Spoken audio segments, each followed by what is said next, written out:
नवरात्रि कन्या पूजन में रखे इन 5 बातों का ध्यान कन्याओं को भूल से भी ना दे ये एक चीज।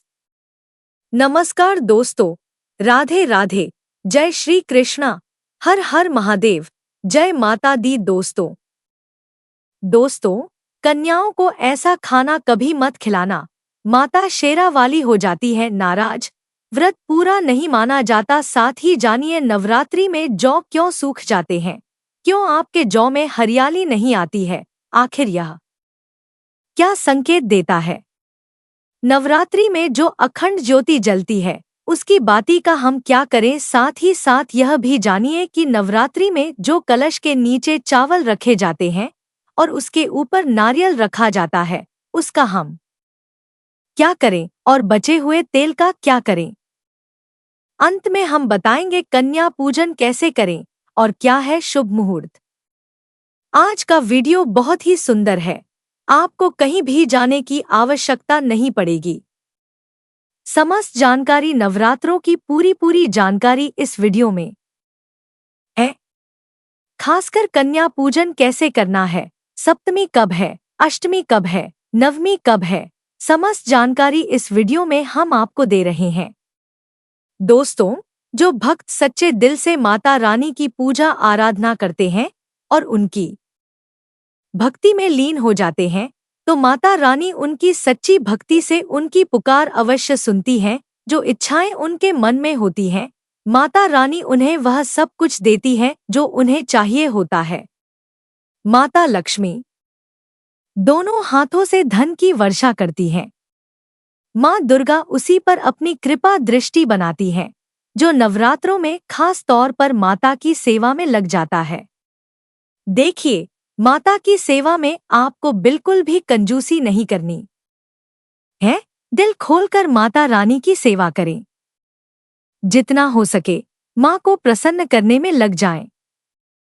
साल भर के इस त्योहार में माता धरती पर आती है और उसी पर कृपा दृष्टि बनाती है जो माता को सच्चे हृदय से प्रसन्न करता है। उसे रंग से राजा बनाकर ही जाती है, फिर चाहे वह राजा हो या भिखारी। माँ की नजरों में वह सबसे बड़ा होता है जिसकी भक्ति में प्रेम, आस्था और माँ के प्रति सच्ची लगन हो। इसीलिए माँ की भक्ति में आनाकानी न करे। दोस्तों, एक बार सच्चे हृदय से कमेंट बॉक्स में लिखें जय माता दी और हमारे चैनल को सब्सक्राइब करें। बेल आइकन जरूर दबाएं और कमेंट बॉक्स में अपनी राय भी दें। दोस्तों, सबसे पहली बात, नवरात्रि में हम एक माटी के प्याले में जौ भरते हैं ताकि हमारे घर में सुख शांति बनी रहे और माता प्रसन्न हो जाए। जौ जब हरे भरे होते हैं तो घर में हरियाली आती है और सुख समृद्धि की प्राप्ति होती है। जब जौ हरे भरे होते हैं तो समस्त देवी देवता खुशियां मनाते हैं और घर की उन्नति के लिए कामनाएं करते हैं, आशीर्वाद देते हैं। हरे भरे जौ में साक्षात माता रानी अपने 9 स्वरूपों के साथ खेलती हैं और घर में सुखों की बारिश होती है तथा धन की वर्षा होती है। जिस घर में जौ के अंदर से हरियाली नहीं आती तो उस घर में पहले ही पता चल जाता है कि अब आपके घर में गरीबी आने वाली है तथा परेशानियां आने वाली हैं, क्योंकि आपने पूजा पाठ में कोई ऐसी गलती कर दी होगी जिसके कारण जौ में हरियाली नहीं आ पाई। देखिए, आपको बता दें, हैरानी वाली बात यह है कि बिना पानी के माटी में जौ डालते ही उग जाते हैं, वह भी बिना देखभाल के हरियाली उसमें निकल आती है। जब हम कलश स्थापना करते हैं और जौ उगते हैं तो यह बहुत ही सोचने समझने वाली बात है कि आपकी देखरेख में, जबकि आपने पानी बराबर डाला, परिवार ने अच्छे से देखा, फिर भी ऐसा होने के बाद जब उसमें जौ न उगे और हरियाली न निकले तो समझ ले साक्षात माता रानी आपसे नाराज है, क्रोधित हो चुकी है। माता रानी अपनी संतान को सदैव माफ कर देती है। आप सच्चे हृदय से माता रानी से माफी मांग ले। माता करुणामयी है और अपने भक्तों को, अपने बेटों को वह सदैव माफ करती है। जौ में कम हरियाली आना मतलब घर में धीरे धीरे खुशियों का वास होगा। ज्यादा हरियाली आने पर धन की वर्षा होगी। तेजी से व्यापार दिन दुगुनी रात चौगुनी बढ़ेगा। कई लोग जौ में डेली पानी डालते हैं, जो कि गलत है। इसमें पानी नहीं डाला जाता, बल्कि पानी का छींटा मारा जाता है। इसीलिए जौ सड़ जाते हैं, खराब हो जाते हैं। ऐसा न करें। इसी कारण हरियाली नहीं आती। ज्यादा पानी डालने से ये खराब हो जाते हैं। दोस्तों, जौ जब आपके घर में हरे भरे हो जाएं, तब इसमें चांदी का सिक्का या 1 रुपए का सिक्का जरूर डालें। सिक्का डालने से माता रानी प्रसन्न होती हैं और आपके घर में धन का आगमन होना शुरू हो जाता है। दोस्तों, नवरात्रि समाप्त होने के बाद हरे भरे जौ का क्या करें? आइए जानते हैं। पहली बात तो यह है कि इसमें जो आपने 1 रुपए का सिक्का डाला है, उसे आप अपने धन रखने के स्थान पर रख लें। इससे धन में बढ़ोतरी होती है। दोस्तों, और अंत में नवरात्रि समाप्त होने के बाद इन जौ में से थोड़े पत्ते माता रानी के प्रसाद के स्वरूप में पूरे परिवार को खिलाएं। इसके पत्ते खाना बहुत ही शुभ और मंगलकारी माना जाता है। इसे जो भी खाता है वह जल्दी बीमार नहीं पड़ता। बाकी बचे जौ को आप गंगा में विसर्जित कर दें या नदी की धारा में छोड़ दें। इससे आपका व्रत संपूर्ण और सफल हो जाएगा। दोस्तों, कई लोग अपने घर में अखंड जोत जलाते हैं और जो बाती होती है तथा तेलबाती, उसे कई लोग इधर-उधर फेंक देते हैं या अपने घर में संभाल कर रख लेते हैं या फिर पानी में डाल देते हैं, जो कि गलत है। इससे आपको कोई फायदा नहीं होता। जो अखंड ज्योति होती है, उसे आप मामूली न समझें। यह बुझने के बाद भी जागृत अवस्था में होती है। इसमें साक्षात मां दुर्गा का वास होता है। यह चैतन्य अवस्था में होती है, जागृत होती है। दोस्तों, नवरात्रि समाप्त होने के बाद इसके बचे हुए तेल को आप बच्चों की मालिश करने के लिए रखें और आप भी इससे मालिश करें। इससे आपकी सभी बीमारियां दूर हो जाएंगी और आपके ऊपर सकारात्मक ऊर्जा का संचार होगा। दोस्तों, नवरात्रि में जब कलश स्थापना की जाती है, तो कलश के नीचे चावल जरूर रखे जाते हैं और कलश के ऊपर एक नारियल भी रखा जाता है। ऐसे में हम इन दोनों चीजों का क्या करें? आइए जानते हैं। सबसे पहली बात, कलश के ऊपर जो नारियल होता है, उसे आप कन्या पूजन में तोड़कर कन्याओं को बांट दें और आप भी माता रानी के प्रसाद के स्वरूप में खा लें। आप चाहें तो नारियल साबुत ही गंगा में विसर्जित कर दें। दोस्तों, और जो कलश के नीचे चावल रखे जाते हैं, उन्हें आप थोड़ी हल्दी में पीला करके एक लाल कपड़े में बांधकर अपने धन रखने के स्थान पर रख लें या अपने पर्स में रख सकते हैं। इससे तेजी से धन बढ़ता है, माता लक्ष्मी की कृपा प्राप्त होती है और बाकी चावल आप पक्षियों को डाल दें या गंगा में विसर्जित कर दें। जो कलश और जौ होते हैं, उन्हें आप गंगा में विसर्जित कर दें। ऐसा करने से नवरात्रि का संपूर्ण फल प्राप्त होता है और व्रत रखने का फल शीघ्र ही मिलता है। दोस्तों, और भूलकर भी यह गलती कभी मत करना।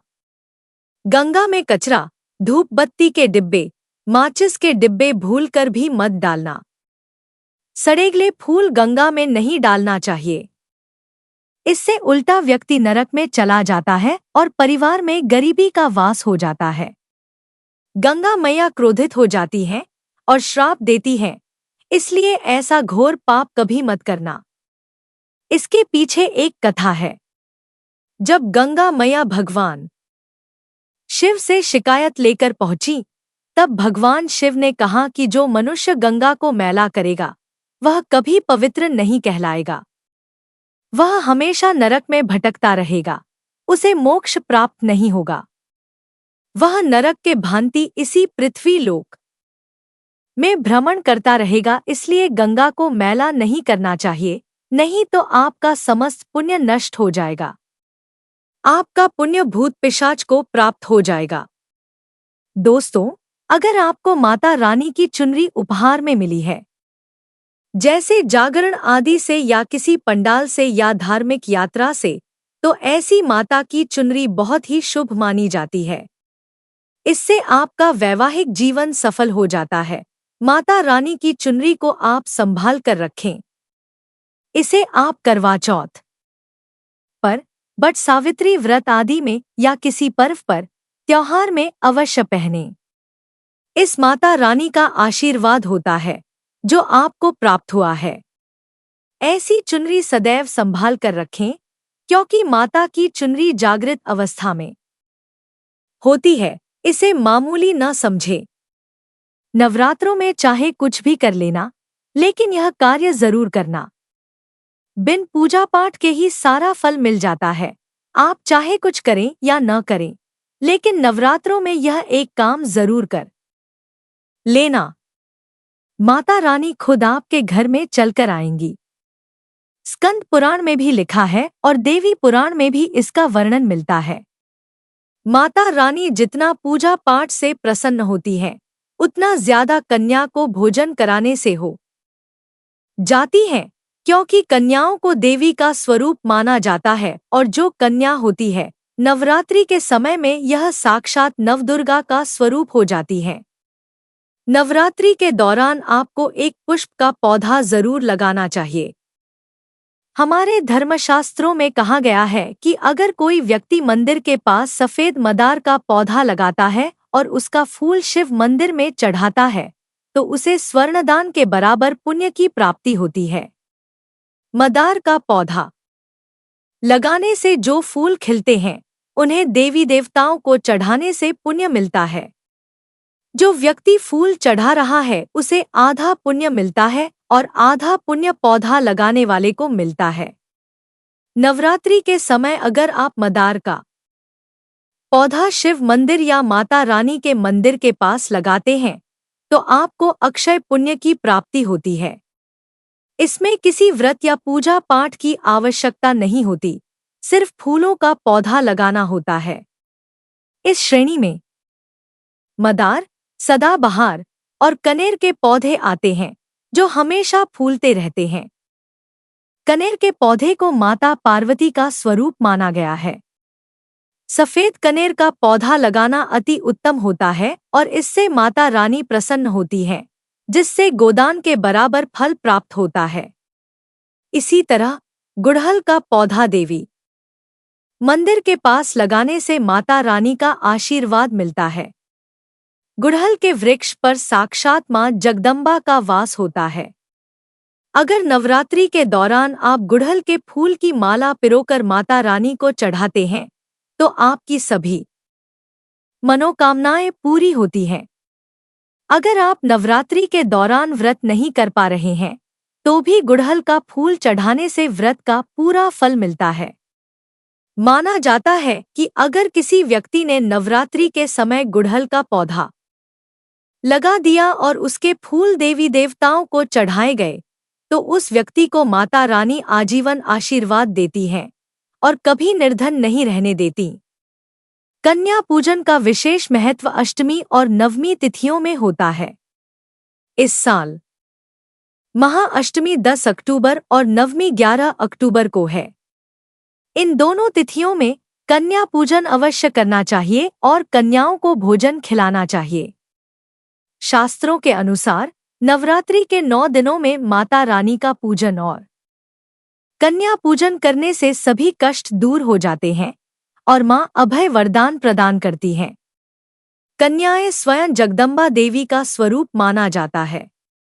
कन्याओं का पूजन करने से 33 कोटि देवी देवताओं का आशीर्वाद मिलता है। माना जाता है कि व्रत और उपासना से माता रानी उतनी प्रसन्न नहीं होती जितनी कन्या पूजन से होती है। नवरात्रि के दौरान कन्याओं को प्रसन्न करने के लिए उन्हें भोजन और उपहार दिए जाते हैं। अगर कन्याएं प्रसन्न हो जाती हैं और उपहार स्वीकार करती हैं, तो इसका मतलब है कि माता रानी ने वह भेंट स्वीकार कर ली है। कन्या पूजन कोई साधारण पूजा नहीं है, यह सभी प्रकार की पूजा में सर्वोपरि मानी जाती है। एक बार कन्या पूजन करने से हजारों यज्ञ और तीर्थ यात्राओं का पुण्य प्राप्त होता है, इसलिए कभी भी कन्याओं को सताना नहीं चाहिए। नवरात्रि के समय 2 से 10 साल तक की कन्याओं का पूजन होना चाहिए। अष्टमी और नवमी को डोट कन्याओं के पैर धोकर उन्हें भोजन कराया जाता है और उपहार दिए जाते हैं। इस दिन कन्याओं को घर बुलाकर उनका पूजन करना बहुत शुभ माना जाता है। कन्या पूजन के समय याद रखें कि उनकी थाली में 3 पूरियां कभी ना रखें, क्योंकि इसे अशुभ माना जाता है। 3 पूरियां मरने वाले व्यक्ति के लिए निकाली जाती हैं, इसलिए इस संख्या से बचें। भोजन में खीर, पूरी, हलवा, चना, आलू की सब्जी या छोले खिलाना चाहिए। माता रानी को खीर, हलवा, पूरी और छोले प्रिय होते हैं, लेकिन लहसुन और प्याज का उपयोग कभी नहीं करना चाहिए। कई लोग कन्याओं को कुरकुरे और चिप्स जैसे पैकेट देते हैं, लेकिन यह घोर अनर्थ माना जाता है, क्योंकि इनमें लहसुन और प्याज का इस्तेमाल होता है। इससे आपका व्रत खंडित हो सकता है और माता रानी क्रोधित हो सकती हैं। इसलिए कन्याओं को डिब्बाबंद चीजें देने से बचना चाहिए। दोस्तों, कई लोग कन्या पूजन में खाना घर पर नहीं बनाते और मार्केट से रेडीमेड लाकर ही खिलाते हैं तथा दही जलेबी खिलाते हैं, जो कि शुभ नहीं माना जाता। माता रानी दही जलेबी नहीं, आपके हाथों का बना भोजन खाना चाहती है, आपका प्यार चाहती है। फिर चाहे आप घर में एक ही पूरी क्यों ना बनाए माता के लिए, पर आप स्वयं ही अपने हाथों से माता रानी को भोजन खिलाएं। खासकर नवरात्रों के दौरान घर में पक्का खाना अवश्य बनाना चाहिए। माता रानी बहुत प्रसन्न होती है। घर का बना पक्का खाना ही कन्याओं को खिलाना चाहिए। हमेशा याद रखें, कन्याओं को प्लास्टिक के बने दोने में खाना नहीं खिलाना चाहिए। ऐसे पूजा पाठ के लिए शुभ नहीं, अशुभ होते हैं, क्योंकि प्लास्टिक के ज्यादातर बर्तन जो होते हैं जानवरों की हड्डियों द्वारा बनाए जाते हैं, इसीलिए ऐसा पाप मत करना। कन्याओं को हमेशा स्टील के बर्तन या पत्तों से बने बर्तनों में ही भोजन कराना चाहिए। ये बहुत ही शुभ माना गया है। अगर पेड़ के पत्ते में भोजन कराते हैं तो माता अभय वरदान प्रदान करती है। नवरात्रि के दौरान शुक्रवार का दिन अगर कन्या पूजन में पड़ता है तो उस दिन कन्याओं को खट्टी चीजें नहीं खिलानी चाहिए। यह दिन माता संतोषी को समर्पित होता है और माता संतोषी खट्टी चीजों से रुष्ट हो जाती है। ऐसा करने से आपके द्वारा किया गया सारा शुभ काम बेकार हो सकता है और माता का आशीर्वाद आपसे दूर हो सकता है। भोजन के बाद कन्याओं की थाली में एक लौंग जरूर रखनी चाहिए, क्योंकि लौंग देवी शक्ति को बहुत प्रिय है। माना जाता है कि लौंग में नवदुर्गा का वास होता है और इसे अर्पित करने से माता रानी प्रसन्न होती है। यही नहीं, कन्याओं को भोजन कराते समय लौंग अर्पित करने से आपके जीवन में लक्ष्मी का वास होता है और धन की कमी कभी नहीं होती। कन्याओं को भोजन के साथ साथ उपहार देना भी बहुत शुभ माना गया है। उनकी थाली में दक्षिणा अवश्य डालें, ताकि आपके घर में सुख समृद्धि बनी रहे।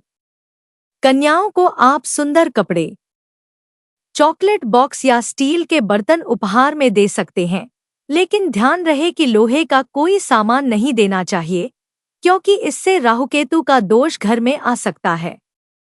जब कन्याएं आपके घर से प्रस्थान करें तो उनके चरण जरूर छुएं और माता से अपनी मुराद मन में रखकर सच्चे दिल से प्रार्थना करें। सच्चे दिल की भक्ति से माता रानी अवश्य प्रसन्न होती हैं और आपकी हर मुराद पूरी करती हैं।